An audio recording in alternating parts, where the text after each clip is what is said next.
With 3 games left in qualifying and hopefully a World Cup appearance for the Stars and Stripes, some questions are being asked of us tactically. What will we look like when we get to Qatar? Are we even going to get there, considering we have the toughest window coming up? Will we try to play possession, attacking soccer against the world's best? What are our chances under the bright lights of the world's biggest, most prestigious tournament? While I don't know the answer to all of these questions, today I want to highlight 2 things that we can fix tactically that will have a massive impact on our ability to be a better, more effective, more successful team. What up, guys? I'm Pete Douthit, host of the 11 Yanks Show. We discuss all things in the American soccer landscape, especially the national team. If you're new here, welcome. We have 2, sometimes 3 videos a week. You know what to do. Obliterate that like button and hit subscribe so you don't miss any videos. If you've been here for a long time, do the same. Smash that like button for me, guys. Let's get into this. I want to start out by saying that I 100% believe that we'll get to Qatar.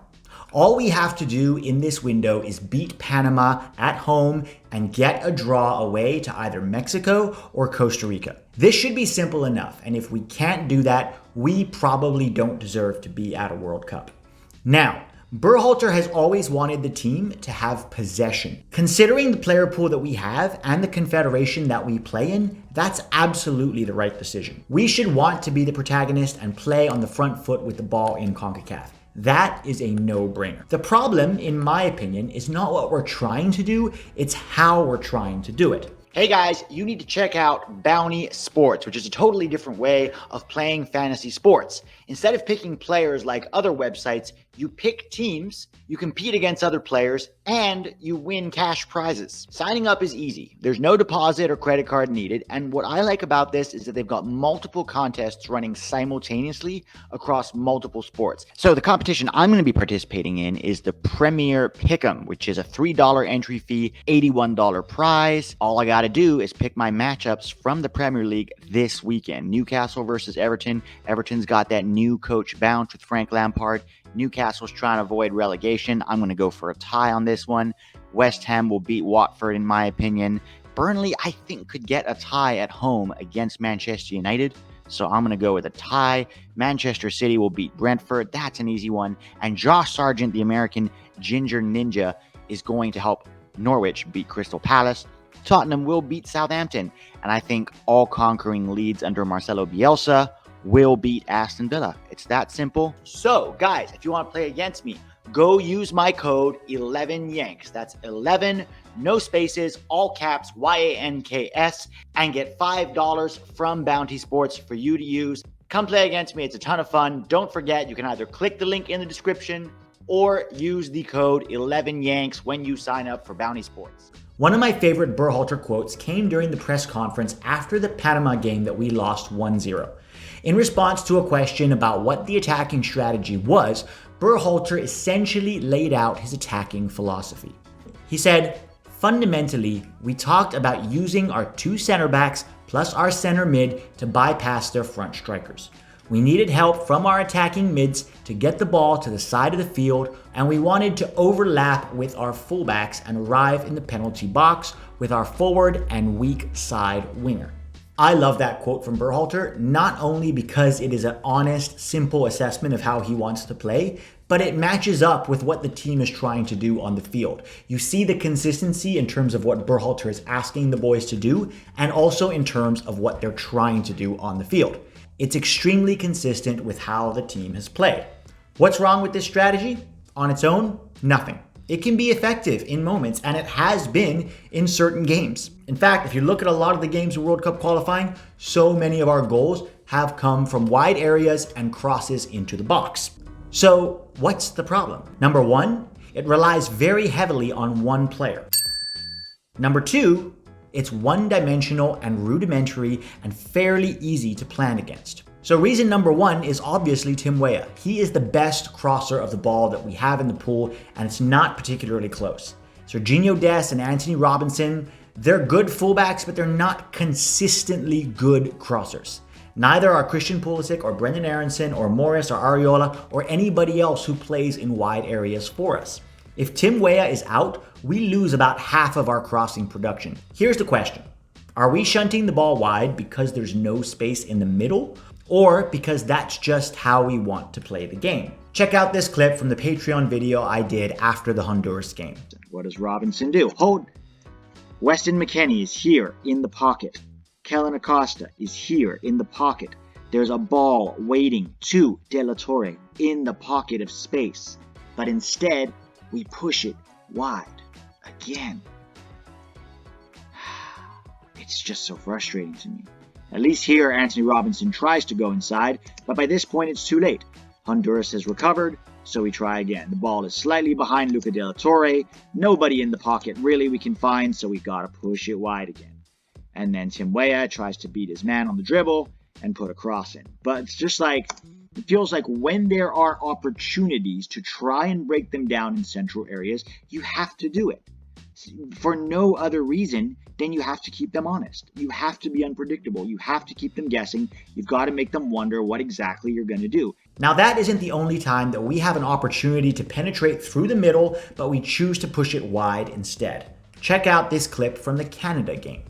Here again, we managed to, one of the rare moments we managed to break through Canada's initial press, and now we're in a semi-promising position. This is why I talk about having variance in our attack.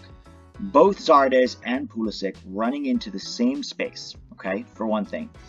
But on top of that, this pass could easily have gone a nice little through ball into space for Pulisic to get onto. He was making the run. Zardes is making the same run. I'm not sure why, because basically you're inviting the two Canadian defenders to close down the space. But this could still have been a good through ball. And I know Aronson has this in his locker. But instead, he decides to play it out wide for Anthony Robinson, which my guess is that, you know, this is what he's been told to do, so he's going to do it. And then Anthony Robinson crosses the ball. Not well, but he crosses the ball.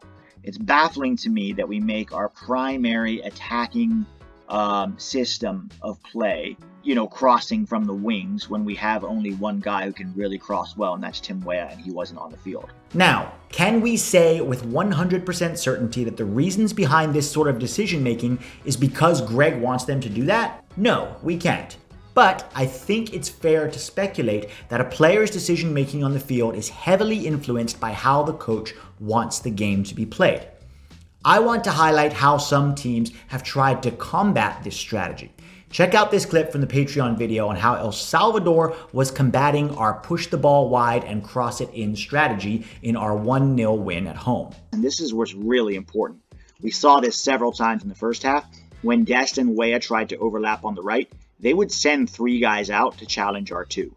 And so they would set that block in midfield when we had possession and say, try to break us down. And when you go wide, we'll just overload you 3v2.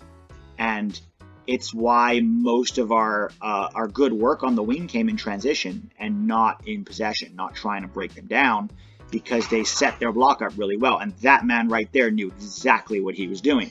You can see him applauding there because he knows this was pre-planned. They're going to go wide. They're going to try to overlap. No problem. We'll send 3 out to challenge their 2, and we'll prevent them from penetrating in wide areas, which is what, you know, he knows Berhalter likes to do. In my opinion, if we want to play attacking possession soccer in Qatar, we're going to have to add more variance to how we attack. Teams will have 100-page dossiers and scouting reports on us, and will train for a month to stop us from breaking them down. And with so much better quality than is available in CONCACAF, that isn't going to be very hard if we don't improve in this area. Speaking of Qatar, the second area that we're going to need to improve on massively is defending in transition. Now, this one is tougher because we're not exactly sure how Gregg wants the team to defend in transition, because there are different ways that you can do it. So in the 12th minute, we have an example of, you know, us being not so great in defensive transitions. And this has kind of been a thing that's been a problem for us for a while, but this was a good example of it here.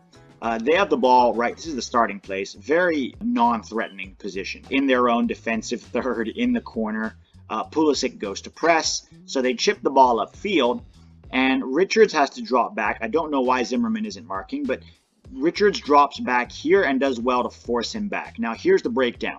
Number 20, way too much space, and this guy here on the right is going to play inside. This is where I would want Adams to go and harass and press and force him backwards while we recover our defensive shape.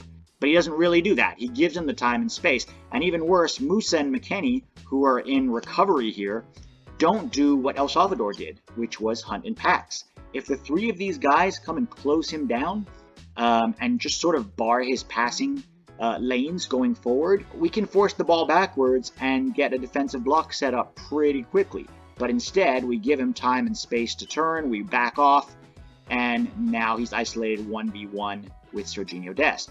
The good news is both McKennie and Adams did very well to recover here, especially Adams, who goes and is fouled as he's making the tackle.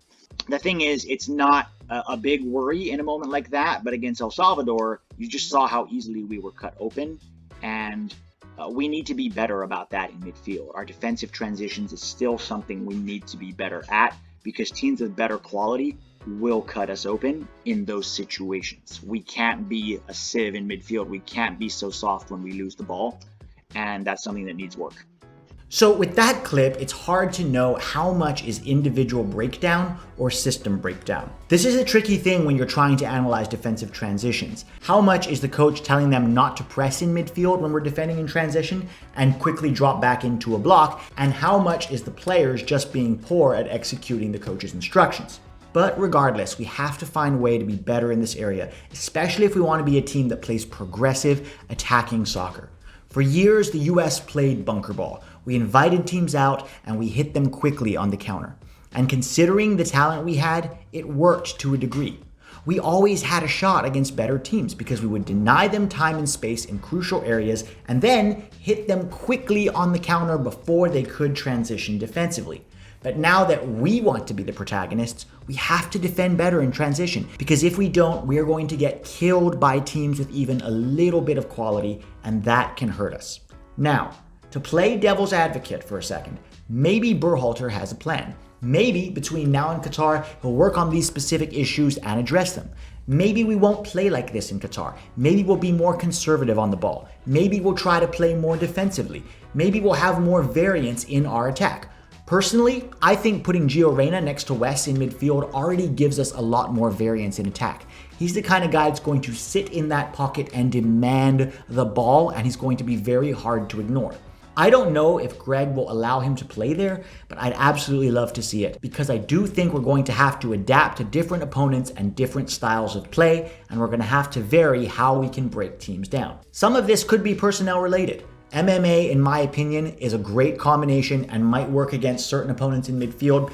I don't think it's the best at breaking down a low block. I think you need a Gio Reyna or a Luca Del Torre in there who have that specific skill set of picking a lock, who can break lines with their passing consistently, who can play in the pocket of space between the lines and be effective in those areas. So yeah, I think some of this is definitely personnel oriented, and a lot of it is tactics. A lot of it is Gregg making aware to the players of what our options are and maybe not being so intent on getting the ball into wide areas so that we can be more unpredictable. So guys, those are my thoughts on what I think needs to improve tactically. Let me know what you think in the comments. Thanks so much for watching, for all the support, for all the love. I'll talk to you guys soon.